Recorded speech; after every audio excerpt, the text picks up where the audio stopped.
Welcome to Creative Writing, Adding Structure.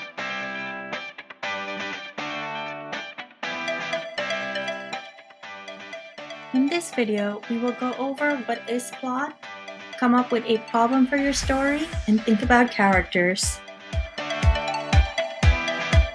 So grab a blank sheet of paper and let's get started.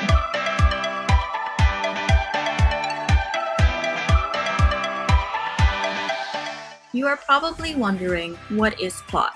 So let's take a look at the definition. Plot is a literary term used to describe events that make up a story, or the main part of a story. These events relate to each other in a pattern or a sequence. There are 5 primary elements of plot. There are introduction, rising action, climax, falling action, and resolution. Let's take a closer look at these elements on a story arc. This is a story arc right here. So where it says number 1, this is where introduction would be. This is the very beginning of your story. Then it will be followed by the rising action of your story, then the climax of your story, the falling action, and then finally the resolution or the end.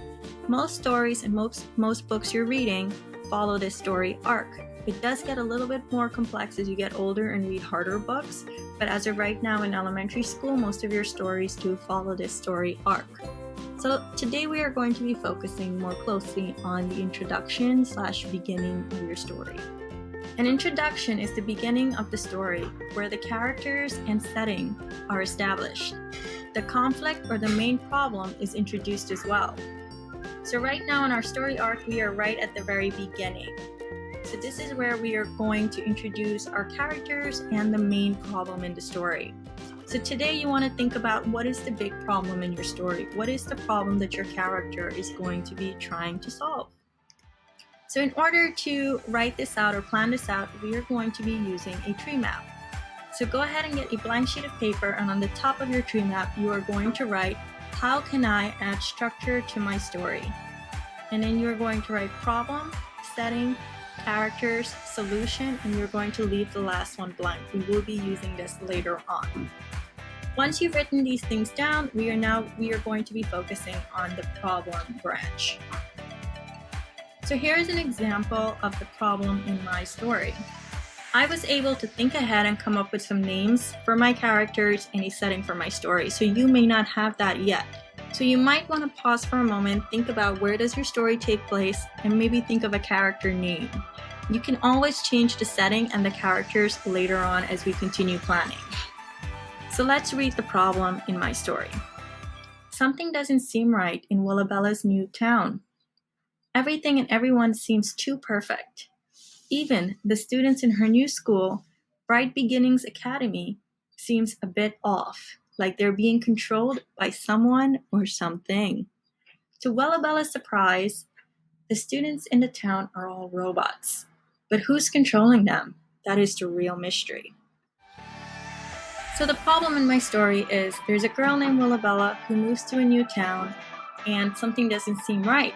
She then discovers that the students in her school and the town are all robots, and they're being controlled by someone. But who? Who are creating these robots, and who are controlling them, and why? So that's the big mystery that she needs to solve. That's the big problem in my story. So if your story is a mystery, you might want to think about adding a villain or someone that is doing these mysterious things that is happening in wherever it is that your story is taking place. So your goal for today is to come up with a problem in your story, and once you've done that, you will be ready to move on to our next step, which is coming up with a setting and characters. And then eventually we will find a solution to the problem. Since you are the creator, you are the author, you will need to think of a solution to the problem that you are creating. If you want to build on your idea, the next screen will provide you with a little bit more details regarding my story. Feel free to read it. So you can go ahead and pause the video and you can read all about the problem in my story. Hopefully this will inspire you to add to your story or come up with a really cool problem or conflict in your story. Good luck! Thank you for watching. Stay tuned for my next video on the resolution to the problem. Happy writing!